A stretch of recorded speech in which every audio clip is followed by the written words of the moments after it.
बिस्मिल्लाहिर्रहमानिर्रहीम। Students, welcome to the channel. Question number 16 करेंगे, exercise 2.1 BSc mathematical method group theory का। Question number 15 तक हमने कर लिए थे, क्वेश्चन नंबर 16 से आगे बढ़ेंगे। क्वेश्चन नंबर 16 है, लेट जी बी ए ग्रुप। कहता है जी आपके पास एक ग्रुप है, जी एक ग्रुप है आपके पास, और सच दैट कि अगर हम इसके दो एलिमेंट्स ए और बी लें, इसके कोई दो एलिमेंट्स ए और बी लें और उसकी पावर एन लें और वो इक्वल हो A power N B power N के, तो साबित ये करें कि G is abelian, G abelian है। हमने A B is equal to B A साबित करना है। जी ग्रुप है, हमने उसको बिलियन साबित करना है, यानी A B is equal to B A साबित करेंगे। जी एक ग्रुप है जो इस शर्त को पूरा करता है, A B power N is equal to A power N B power N for 3 consecutive natural numbers. 3 मुसलसल नेचुरल नंबर्स के लिए वो ये शर्त पूरी करता है कि A B power N equal A power N B power N के होता है। अब देखें, जी उसने दिया हुआ ग्रुप है और हमने साबित करना है कि जी एक अबिलियन ग्रुप है। We have to prove that G is abelian group. We to prove that, हमें ये साबित करना है, we to prove that G is abelian, G is abelian group, that is A B is equal to B A. हमें ये साबित करना है जी ये ग्रुप है और वो इस शर्त को पूरा करता है कि A B power N is equal to A power N B power N है for 3 consecutive natural numbers, 3 consecutive natural numbers के लिए। अब मुसलसल नेचुरल नंबर्स कौन से हो सकते हैं? N, N plus one, N plus two. अगर एन एक नेचुरल नंबर है, उसमें एक प्लस करें अगला नेचुरल नंबर आ जाएगा, उसमें एक प्लस करें अगला नेचुरल नंबर आ जाएगा। जैसे ये 5 है, उसमें 1 प्लस करें तो अगला नेचुरल नंबर 6 आ जाएगा, इसमें फिर 1 प्लस करें ये 6 बनता है तो अगला नेचुरल नंबर आ जाएगा। तो हम एन, एन प्लस वन और N plus two natural numbers लेते हैं, consecutive natural numbers, 3 natural numbers लेंगे जो इस कंडीशन को पूरा करते हैं। Late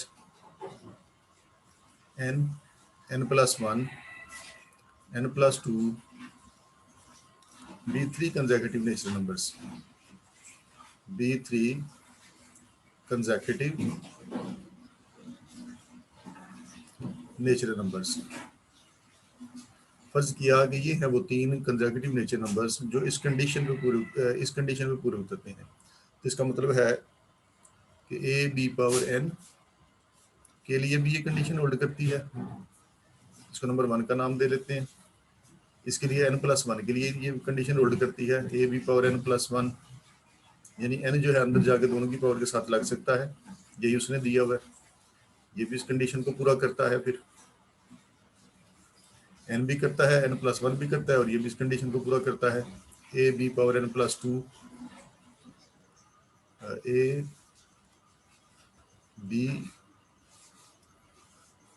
B power N plus two किया जाए तो A power N plus two और B power N plus two के इक्वल आता है।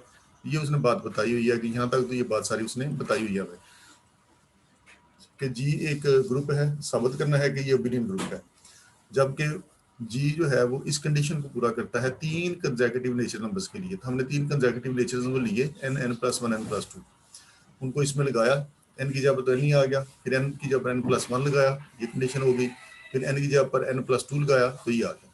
अब ये 3 कंडीशन है हमारे पास और इनको इस्तेमाल करके हमने साबित करना है कि जी एक बिलियन ग्रुप है, यानी A B is equal to B A आता है। अब देखें, इसकी जो इक्वेशन नंबर 2 है, नंबर 2 को यूज करें तो वहां से हमें एक रिजल्ट मिल जाएगा जिसको हम आगे चल के इस्तेमाल करेंगे और इसको बिलियन साबित कर लेंगे। फ्रॉम टू इसको इस्तेमाल किया जाए तो ये बनता है हमारे पास A B power N plus one is equal to A power N plus one into B power N plus one बनता है। इसको अलग किया जा सकता है, इसको लिखा जा सकता है A B power N into A B, 2 टुकड़े कर लिए इसके। इसी तरह से इधर इनके भी 2 टुकड़े कर लिए, ए पावर एन इंटू ए इसको लिखा जा सकता है और इसको लिखा जा सकता है B power N into B लिखा जा सकता है। अब इस कंडीशन का इस्तेमाल करते हुए एन अंदर जाके उनकी पावर में लग सकता है, इसको अंदर लेके लगा सकते हैं, A power N B power N लिखा जा सकता है इसे। ए भी इसी तरह से आ गया साथ और उधर हमारे पास A power N, A B power N और बी इसी तरह से है। फ्रॉम 1, ये 1 से हमने इस रिजल्ट को यूज किया है कि ए बी पावर एन है तो उसको हम अंदर एन को लगा सकते हैं उसके साथ। अब देखें यहाँ पर गौर करें तो लेफ्ट साइड पे इधर भी ये हमारे पास एन ए पावर एन है, इधर भी ए पावर एन है, तो लेफ्ट कैंसिलेशन लॉ से ये दोनों कट सकते हैं आपस में। इसी तरह से अगर हम गौर करें तो इधर राइट साइड पे बी है हमारे पास, ये बी है, ये भी बी है, ये भी कट सकते हैं। तो हम इसको लिख सकते हैं B power N A is equal to A B power N, ये बना फिर ये A B power N is equal to B power N A बन गया।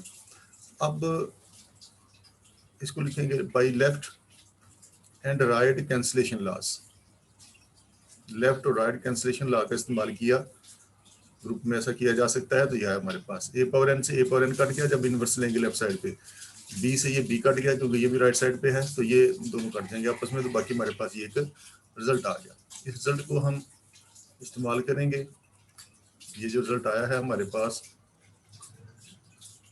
इसका हम इस्तेमाल करेंगे आगे चल के और इसको साबित करेंगे कि ये अबिलियन ग्रुप है। अब देखें 2 को हमने इस्तेमाल किया तो हमें एक रिजल्ट मिला। अब हम 3 का इस्तेमाल कर लेते हैं, इसका इस्तेमाल करेंगे और साबित कर देंगे कि ये एक अबिलियन ग्रुप है। तो यूजिंग 3, अब 3 का इस्तेमाल कर लें। 3 है हमारे पास A B power N plus 2 is equal to A power N plus 2 into B power N plus 2 है। 2 में से एक रिजल्ट निकाला है, वो रख लिया हमने। इसके बाद हम 3 को हम करने लगे हैं, सॉल्व करने लगे हैं। अब देखें पावर एन प्लस 2 है, ये अंदर जा सकती है, A power N plus 2 B power N plus 2 इसको लिखा जा सकता है। उधर भी हम ऐसे ही कर सकते हैं, ए पावर एन और ए पावर 2 रदा रदा करके लिखा जा सकता है, इसको भी लिखा जा सकता है, बी पावर एन और बी पावर 2 लिखा जा सकता है। अब देखें इसके फिर 2 टुकड़े कर लें, ये आ गया ए पावर एन ए पावर 2 और ये हमारे पास आया ए पावर एन प्लस 2 और B power N plus 2, A B power N. और इसको एक और तरीके से लिख लेते हैं, इसको ऐसे लिख लें इसको लिख लें ए बी पावर एन और ए बी पावर 2, इस शक्ल में लिख लें इसको, ए बी पावर एन और ए बी पावर 2। तो इधर ये हमारे पास बना A power N A power 2 B power N B power 2। अब इसको एन को अंदर ऑपरेट कर दें, A power N B power N, और ये ए बी इसको 2 दफ़ा लिखा जा सकता है, A B into A B लिखा जा सकता है। उधर ये हमारे पास इस तरह से चलता रहा, A power N A 2 B power N B power 2। अब देखें अगर गौर करें तो इधर लेफ्ट साइड पर ए पावर एन है, इधर भी ए पावर एन है, तो ये आपस में कट सकते हैं बाई लेफ्ट कैंसिलेशन ला, ये दोनों कट गए, तो बाकी बच जाएगा हमारे पास B power N A B into A B is equal to, ये कट चुका है ए पावर एन, बाकी बचा हमारे पास A power 2 B power N और बी पावर 2 बचा by left cancellation law. Left cancellation law से बाई लेफ्ट कैंसिलेशन ला उससे ये ए पावर एन और ए पावर एन कट गए, बाकी बचा बी पावर एन और ए बी ये कट चुका है, तो बाकी बचा ए पावर 2 बी पावर एन और बी पावर 2 बच गया। अब हमने 2 में से एक रिजल्ट निकाला हुआ था जो कि हमारे पास था बी पावर एन ए, जो हमने निकाल के रखा था ए बी पावर एन, उसका इस्तेमाल कर लें यहाँ पर। तो हम उसको इस्तेमाल करते हुए इस बी पावर एन ए को बी पावर एन ए को लिख सकते हैं ए बी पावर एन, इतने हिस्से को इसको हम लिख सकते हैं ए बी पावर एन, तो इसको लिख लिया ए बी पावर एन। उसका फ़ायदा क्या होगा कि अगले स्टेप में हम इसको ए को ए के साथ काट सकेंगे। ये आपके पास बन गया ए बी पावर एन और ये आपके पास बी ए बी उसी तरह से आ गया। अब ये ए 2 है, इसको 2 दफ़ा लिखा जा सकता है, ये बी पावर एन है, ये बी पावर 2 है, इसको भी 2 दफ़ा लिखा जा सकता है। अब दोबारा अगर इसको गौर करें तो देखें लेफ्ट साइड पे इधर भी ए मौजूद है, इधर भी ए मौजूद है, लेफ्ट कैंसिलेशन से ये कट जाएगा, और आखिर में इधर भी बी है, उधर भी हमारे पास बी है, ये भी कट जाएगा, तो बाकी बच जाएगा हमारे पास B power N B A, और इधर बच जाएगा A B power N into B. By left and right cancellation law, by left and right cancellation law से ये कट गए, ए पावर ए से ए कट गया, बी से बी कट गया, तो बाकी हमारे पास ये सारा कुछ ये चीज़ बच गई। अब देखें बी पावर एन, हमें बी ए और ए बी साबित करना है कि ये इक्वल हैं, तो हम इसको लिख सकते हैं B power N B A is equal to, अब ये फिर इसको इस्तेमाल कर लें, ए बी पावर एन किसके इक्वल है, बी पावर एन ए के, बी पावर एन ए के इक्वल है इनटू ये वाला बी। अब देखो इधर लेफ्ट साइड पे फिर वही चीज़ आ गई है, सेम वैल्यूज आ गई हैं, बी पावर एन, इधर भी बी पावर एन आ गया, लेफ्ट कैंसिलेशन लास्ट ये कट सकते हैं, बाकी इधर बचा है हमारे पास बी ए और उधर बचा है हमारे पास ए बी, तो लेफ्ट कैंसिलेशन ला से हमने काट लिया बाई लेफ्ट कैंसिलेशन ला। यही हमने साबित करना था कि जी अबिलियन ग्रुप है, हमने A B is equal to B A साबित करना था। ये था हमारा क्वेश्चन नंबर 16। इसके बाद हम करेंगे इसका question number 17। Question number 17 second last question इस एक्सरसाइज का, let G is abelian group, कहता है कि जी ये ग्रुप है जो कि बिलियन ग्रुप है। अगर ये बिलियन है तो एक बात तो ये होगी कि ए बी जो है वो बी ए की इक्वल है। Let G is abelian group show that A B power N, वो कहता है अगर ए बी की पावर एन ली जाए, साबित करेंगे ये A power N B power N के इक्वल आता है। ये पिछले क्वेश्चन की तरह नहीं है लेकिन उससे रकमें इसकी मिलती जुलती हैं। तो जी एक बिलियन ग्रुप है, ये बात एक तो हमें वाजे होगी कि ए बी की जगह पर बी ए पुट कर सका करेंगे, और हमने साबित करना है कि ए बी पावर एन जो है A power N B power N के इक्वल होता है, यानी एन को अंदर दोनों के साथ अलग अलग ऑपरेट किया जा सकता है। For all A B belonging to G, सब ए बी जो कि जी को बिलोंग करते हैं, एंड एन बिलोंग्स टू जी, और ये जो एन है यहाँ पर ये एक कोई इंटीजर है। अब एन बिलोंग कर रहा है जी को, जी होता है सेट ऑफ इंटीजर्स, और इंटीजर्स का हमें पता है वो होते हैं 0 plus plus 1 plus 2 plus 3 and so on, -1 -2 and so on. यानी इंटीजर्स में आपके पास आते हैं पॉजिटिव नंबर्स भी आते हैं, 0 भी आता है, और नेगेटिव नंबर्स भी आते हैं। यानी तीन किस्म के नंबर्स के लिए हम इसको साबित करेंगे कि ए बी पावर एन जो है A power N B power N की इक्वल होता है, अगर ए बी बी ए की इक्वल हो तो। तो देखें इस तरह के क्वेश्चंस को करने के लिए हम मैथमेटिकल इंडक्शन का मेथड इस्तेमाल करते हैं, जो फर्स्ट ईयर में हमने पढ़ा था चैप्टर नंबर 8 में मैथमेटिकल इंडक्शन मेथड। उसमें क्या होता था कि उसमें हमने ये है हमारे पास A B power N is equal to A power N B power N हमने साबित करना है। तो मैथमेटिकल इंडक्शन मेथड ये होता था कि पहले स्टेप में हम ये करते थे कि इसको हम ट्रू मानते थे, for N is equal to one, for N is equal to one, इसको साबित करते थे for N is equal to one के लिए कि ये ट्रू है, N is equal to one put करते थे, और लेफ्ट और राइट साइड पे दोनों सेम वैल्यूज आती थी। For N is equal to one इसको साबित करते थे कि लेफ्ट और राइट दोनों सेम आती हैं। दूसरा हम ये करते थे कि इसको सपोज करते थे, लेट करते थे कि ये N is equal to K लिए भी होल्ड करता है, के भी कोई इंटीजर ही है, वन के पास 2 3 4 5 एंड सो ऑन, रास्ते में ये के आ रहा है। तो अगर ये कंडीशन होल्ड करती है A B for N is equal to one, उसके बाद हम इसको सपोज करते थे for N is equal to K, और तीसरे स्टेप में हम ये यूज करते थे, ये करते थे कि इसको इस्तेमाल करते हुए सेकंड कंडीशन को इस्तेमाल करते हुए हम इसको प्रूव कर देते थे N is equal to K plus one के लिए। तो ये हम तीन चीजें जो है इस क्वेश्चन में हम करेंगे।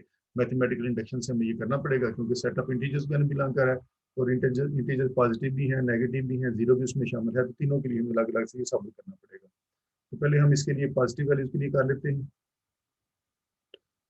केस वन, पॉजिटिव वैल्यूज के लिए पहले इसको सॉल्व कर लें, फिर जीरो के लिए कर लेंगे, फिर नेगेटिव वैल्यूज के लिए साबित कर लेंगे कि लेफ्ट और राइट साइड दोनों जो है वो सेम है।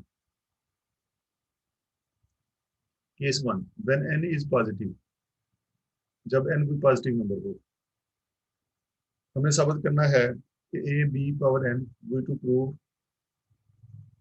हमें साबित करना है कि A B power N equal है A power N B power N के। तो बताया आपको कि इसको साबित करने के लिए सबसे पहले हम for N is equal to one के लिए इसको करेंगे, when N is equal to one, for N is equal to one. अब इसमें जब एन की जगह पर वन रखेंगे तो लेफ्ट साइड पे आ जाएगा A B power one is equal to, उधर एन की जगह पर वन रखेंगे तो ये आ जाएगा ए वन बी वन, तो A B is equal to A B आया है हमारे पास, ए बी जो है वो ए बी के इक्वल आ गया, जो कि ट्रू है, which is true. For N is equal to 1 तो ये प्रूव हो गया। दूसरा स्टेप ये फिर ये होता है कि हम इसको 2 मानेंगे for N is equal to K के लिए। Suppose the result is 2 for N is equal to K. Suppose the result is 2, mathematical induction के मेथड से करना है तो उसका यही तरीका होता है। Suppose the result is 2 for N is equal to K. N is equal to 1 के लिए हमने इसको 2 साबित कर दिया। फिर इसके लिए सपोज करना है, suppose the result is 2 for N N is equal to K लिए कंडीशन होल्ड करती है। फिर ये बन जाएगा A B power K is equal to A power K B power K, जिधर जिधर है वहां पर के रख दिया। इसको नंबर 1 का नाम दे लें, इसको हम आगे चल के इस्तेमाल करेंगे। अब for N is equal to 1 भी हो गया, N is equal to K लिए भी इसको हमने लेट कर लिया। अब साबित करेंगे कि for N is equal to K plus 1 के लिए भी कंडीशन होल्ड करती है। दरअसल हमने ये for N is equal to 1 किया है, पॉजिटिव वैल्यूज के लिए हम करें 1 के लिए क्या है, 2 के लिए भी हो जाएगा, 3 के लिए भी हो जाएगा, चलते चलते ये के तक हो जाएगा। अब हम साबित करने लगे हैं कि के से जो अगली वैल्यू उसके लिए भी ये के प्लस 1 के लिए भी ये लेफ्ट और राइट दोनों बराबर हो जाएंगे। अगर ऐसा हो जाता है ऑल पॉजिटिव वैल्यूज के लिए ये ट्रू माना जाएगा। अब हमें इसमें इन्वॉल्व करना है के प्लस 1 को, वी विल प्रूव इट। अब इसकी तीसरी आ गई, तीसरी कंडीशन इसकी वी प्रूव। अब हम इसको साबित करेंगे, we will prove it too for N is equal to K plus 1। N is equal to K plus 1 के लिए भी साबित करेंगे कि लेफ्ट साइड और राइट साइड जो है वो सेम आती है।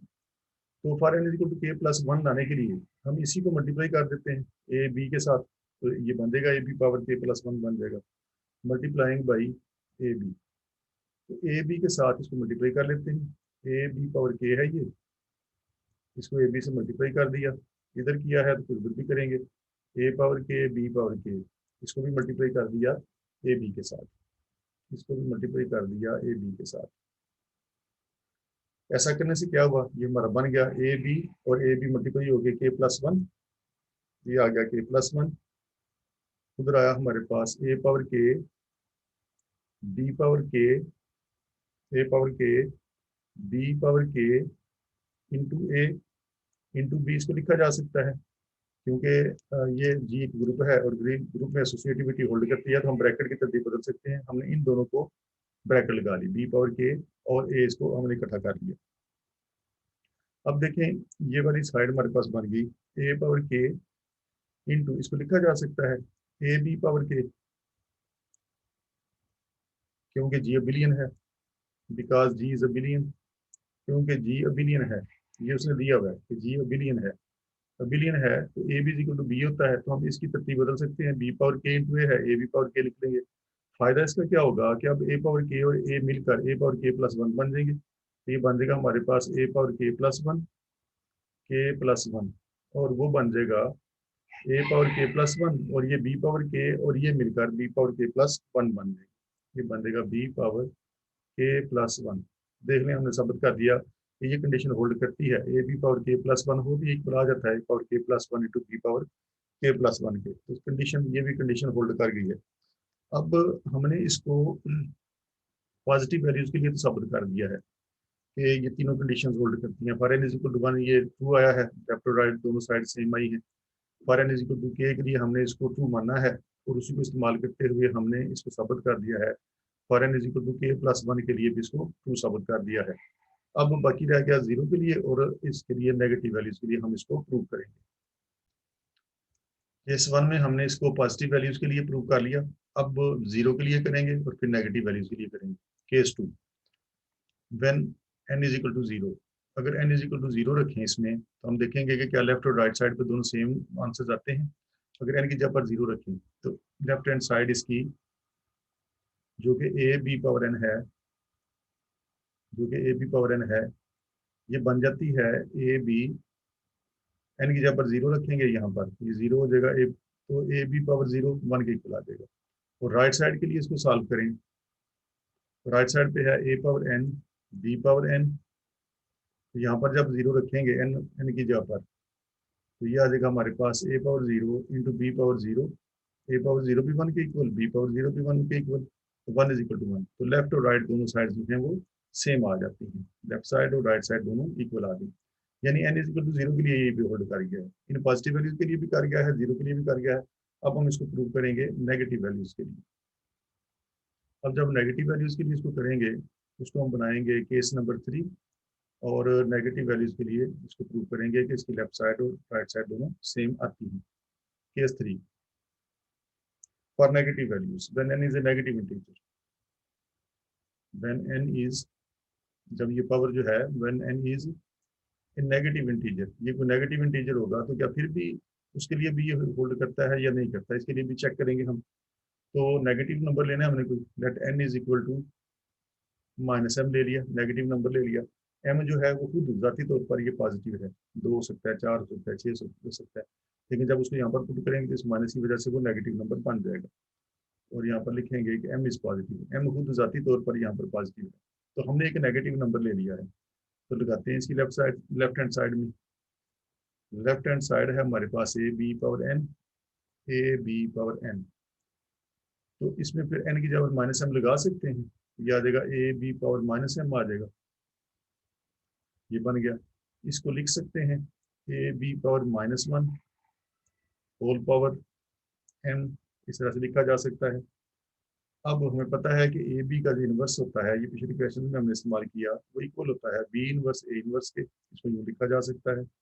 इसको लिख सकते हैं B inverse A inverse power m, m को अंदर मल्टीप्लाई किया जा सकता है, तो ये हो जाएगा बी पावर -m और a पावर -m हो जाएगा। तो देखिए माइनस m किसके इक्वल था, n के, तो इस माइनस m की जगह पर हम n रख सकते हैं, ये आ गया b पावर n और ये आ गया a power n, a power n b power n और a पावर n के इक्वल। तो ये चूंकि बिलियन ग्रुप था तो इसको लिखा जा सकता है a power n b power n। तो देख लें लेफ्ट साइड को हम लेके चले थे तो राइट साइड आ गई है, यानी ये पॉजिटिव वैल्यूज के लिए भी होल्ड कर गया, जीरो के लिए भी कर गया और नेगेटिव नंबर्स के लिए होल्ड कर गया। लिहाजा साबित हुआ कि ए बी पावर n जो है वो a power n b power n के इक्वल होता है जब n बिलोंग करता है सेट ऑफ इंटीजर्स को। इसके बाद हम करेंगे इस एक्सरसाइज का लास्ट क्वेश्चन। इस एक्सरसाइज का लास्ट क्वेश्चन, क्वेश्चन नंबर 18 करेंगे। क्वेश्चन नंबर 18 है show that the set GL2R, GL2R, G का मतलब जनरल, L का मतलब लीनियर, GL2R, 2 का मतलब उसका ऑर्डर 2 क्रॉस 2, यानी उसमें 2 रोज हैं 2 कॉलम है, R का मतलब रियल नंबर्स पर। Show that the set GL2R of all 2 cross 2 non-singular matrices over R is a group under usual multiplication of matrices। कहता है साबित करो कि अगर आपके पास GL2R 2 cross 2 non singular matrices, अब नॉन सिंगुलर मैट्रिसेस कौन सी होती हैं पढ़ा हुआ मैट्रिक में हमने, कि जिनका मॉड लिया जाए, जिनका मॉड निकाला जाए तो जीरो की इक्वल ना आए, तो उसको हम कहते हैं कि ये नॉन सिंगुलर है, नॉन सिंगुलर मैट्रिक्स है। यानी अब ये कह रहा है कि आपके पास इस तरह की अगर मैट्रिसेस हों तो जो नॉन सिंगुलर हों, शोध और हों भी 2 क्रॉस 2, यानी उसमें 2 रोज हों और 2 ही कॉलम हों, 2 क्रॉस 2 मैट्रिसेस हों और नॉन सिंगुलर हों। show that GL2 general linear group of order 2 over real numbers, और इसकी जो एंटीज हैं वो रियल नंबर्स हैं, नॉन सिंगुलर मैट्रिक्स हूँ over R is a group, साबित करो कि ये ग्रुप बनाती हैं under usual multiplication, form a group under usual multiplication of matrices. जैसे मैट्रिसेस को मल्टीप्लाई करते हैं उस तरह से अगर हम इनको मल्टीप्लाई करें, इस तरह की हम मैट्रिसेस लें, इस तरह की मैट्रिसेस लेकर अगर हम उनको मल्टीप्लाई करें तो साबित करें कि ये एक ग्रुप फॉर्म कर देंगे। अब ग्रुप हमने इसको साबित करना है, तो ग्रुप साबित करने के लिए हमने 4 प्रॉपर्टीज पढ़ी थी, जिसमें पहली प्रॉपर्टी थी क्लोजर प्रॉपर्टी। क्लोजर प्रॉपर्टी जो है वो इनमें पाई जानी चाहिए। देखें अगर हम कोई दो, एक ए मैट्रिक्स ले लें, एक बी ले लें, जो कि नॉन सिंगुलर हो, यानी इसका मॉड भी जीरो के इक्वल नहीं है, इसका मॉड भी जीरो के इक्वल नहीं है, तो जब दोनों को मल्टीप्लाई करेंगे तो फिर हमारे पास एक मैट्रिक्स आ जाएगी जो कि नॉन सिंगुलर ही होगी, जिसका मॉड जीरो के इक्वल नहीं होगा। तो इसका मतलब है दो मैट्रिक्स लेते हैं किसी भी किस्म की जिसके अंदर रियल नंबर्स हों, 1 और 2 और 3 और 4 और रियल नंबर्स हों, इसके अंदर मल्टीप्लाई करेंगे, एक नई मैट्रिक्स आ जाएगी जिसके अंदर रियल नंबर्स ही होंगे और वो जीरो के इक्वल नहीं होगी। तो क्लोजर प्रॉपर्टी तो फिर इसमें पाई जाती है विद रिस्पेक्ट टू मल्टीप्लिकेशन। अब इसको मल्टीप्लाई करें, किसी भी किस्म की दो इस तरह की मैट्रिक्स लेकर मल्टीप्लाई करेंगे तो एक नई मैट्रिक्स आ जाएगी जो कि रियल नंबर्स पर मुश्तमिल होगी। इसका मतलब है कि ये क्लोज है with respect to multiplication since product of 2 non singular matrix. तो हम लिखेंगे since product of 2 non singular matrices, product of 2 non singular matrices, अगर हम कोई दो नॉन सिंगुलर मैट्रिसेस ले लें, since product of 2 non singular matrices 2x2 जिनका ऑर्डर 2x2 है, 2 रोज 2 कॉलम हैं उसमें, matrices is a 2x2 is a 2x2 non-singular matrix, non-singular matrix। यही बात ही हमने यहाँ पर लिख दी है। Since product of two non singular matrix, कि हम कोई दो नॉन सिंगुलर मैट्रिक्स लें जिनका ऑर्डर 2x2 हो, उनको मल्टीप्लाई करें तो हमेशा एक नॉन सिंगुलर मैट्रिक्स से आएगी, तो हमेशा एक नॉन सिंगुलर मैट्रिक्स से आएगी। इसका मतलब है कि ये क्लोज है। सो GL2R, so GL2R general linear group of order 2 is closed with respect to multiplication, is closed with respect to multiplication। तो ये तो हमारे पास साबित हो गया। एक प्रॉपर्टी तो हमने इसकी प्रूव कर दी। फर्स्ट थी उसकी ग्रुप होने के लिए थी कि उसको क्लोज होना चाहिए विद रिस्पेक्ट टू मल्टीप्लिकेशन। तो आप किसी भी किस्म की दो मैट्रिक्स लेंगे, मल्टीप्लाई करेंगे, नई मैट्रिक्स आएगी जो कि नॉन सिंगुलर होगी, ये क्लोज हो गया। दूसरी प्रॉपर्टी ये है कि एसोसिएटिव प्रॉपर्टी भी इसमें पाई जानी चाहिए। एसोसिएटिव प्रॉपर्टी को भी प्रूव करेंगे। अब एसोसिएटिव प्रॉपर्टी में क्या है, हम तीन मैट्रिसेस लेंगे, एक का नाम ए रख लेंगे, एक का नाम बी रख लेंगे, एक का नाम सी रख लेंगे। Let A B C be 2x2 non singular matrices. तो हमने 2x2 की नॉन सिंगुलर मैट्रिसेस ले ली, तीन, ए ले ली, बी ले ली और सी ले ली। तो अगर आप उसको ऐसा करें कि बी सी मैट्रिक्स को पहले, जो भी आप अपनी मर्जी की तीन मैट्रिक्स ले लेंगे, आप बी सी को पहले मल्टीप्लाई करें, जो आंसर आएगा उसको ए के साथ मल्टीप्लाई करें, तो आपको यही आंसर मिलेगा, ए बी इंटू सी। आप चाहे ए बी को पहले मल्टीप्लाई कर लें फिर सी से मल्टीप्लाई कर लें, तो ये एसोसिएटिविटी उसमें पाई जाएगी। मैट्रिक्स में भी हमने ये मैट्रिसेस वाले चैप्टर में पढ़ा हुआ है। तो एसोसिएटिविटी भी उसमें पाई जाती है। अगर आप बी सी को मल्टीप्लाई करके ए से मल्टीप्लाई करें, या आप ए बी को मल्टीप्लाई करके फिर सी से मल्टीप्लाई करें, तीसरी मैट्रिक्स से मल्टीप्लाई करें, तो दोनों साइडों पर आपको सेम आंसर मिल जाएगा। दूसरी प्रॉपर्टी प्रूव होगी। तीसरी प्रॉपर्टी थी उसकी आइडेंटिटी एलिमेंट उसके अंदर होना चाहिए, आइडेंटिटी मैट्रिक्स भी उसके अंदर होनी चाहिए, आइडेंटिटी एलिमेंट भी होना चाहिए।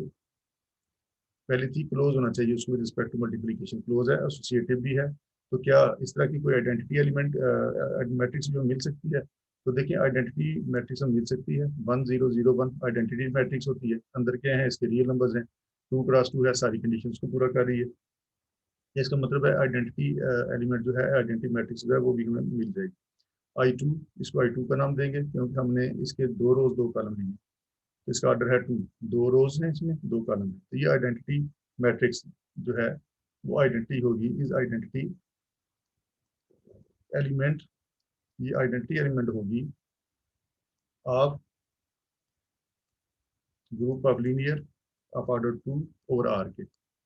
इसी तरह से बाकी रहेगी चौथी प्रॉपर्टी। चौथी प्रॉपर्टी है कि हर मैट्रिक्स का इन्वर्स भी मौजूद होना चाहिए। तो वो भी ज़ाहिर मौजूद होगा क्योंकि हम हर किस्म की ले रहे हैं over real number. Inverse law, चौथी प्रॉपर्टी ये है कि इन्वर्स लॉ भी उसमें पढ़ना चाहिए। हर मैट्रिक्स का इन्वर्स आपको उसी के अंदर मिलना चाहिए। तो हम लिखेंगे इफ ए, अगर हमने एक मैट्रिक्स ले ली, इसको जो बिलोंग कर रही है, हमने एक मैट्रिक्स ले ली कोई GL2R को, वो बिलोंग करती है, तो जाहिर है उसका अगर हम इन्वर्स लेंगे तो पाया जाएगा, क्योंकि वो एक नॉन सिंगुलर मैट्रिक्स है। इन्वर्स लेंगे तो मिलेगा हमें, तो उसका इन्वर्स में मिल जाएगा। Then A inverse exist, A inverse भी उसका जरूर एग्जिस्ट करेगा। जो मर्जी आप मैट्रिक्स लें उसका इन्वर्स निकालें वो आपको मिल जाएगा। Then A inverse exist because, क्यों मिलेगा? Because A non singular, A is non singular, क्योंकि वो नॉन सिंगुलर है। और ए इन्वर्स का पता है आपको, ये होता है उसका अर्जेंट ऑफ ए बटा ए मॉड होता है उसका फार्मूला। तो ए मॉड जो है जीरो होना नहीं, लिहाजा इन्वर्स मिलना ही मिलना है, is non singular. So every element has its inverse, so every matrix या एवरी एलिमेंट, लिहाजा जितनी भी आप मैट्रिक्स लेंगे, so every element has its inverse, उसका आपको इन्वर्स मिलेगा वहां पर लाजमी, हैज इट्स इन्वर्स। तो ग्रुप होने के लिए चारों प्रॉपर्टीज प्रूव हो गई हैं, लिहाजा हम लिखेंगे हेंस ये GL2R जो है, GL2R जो है ये एक ग्रुप फॉर्म करेगा, इज ए ग्रुप। और यही हमने इसमें साबित करना था। ये था इस एक्सरसाइज का लास्ट क्वेश्चन।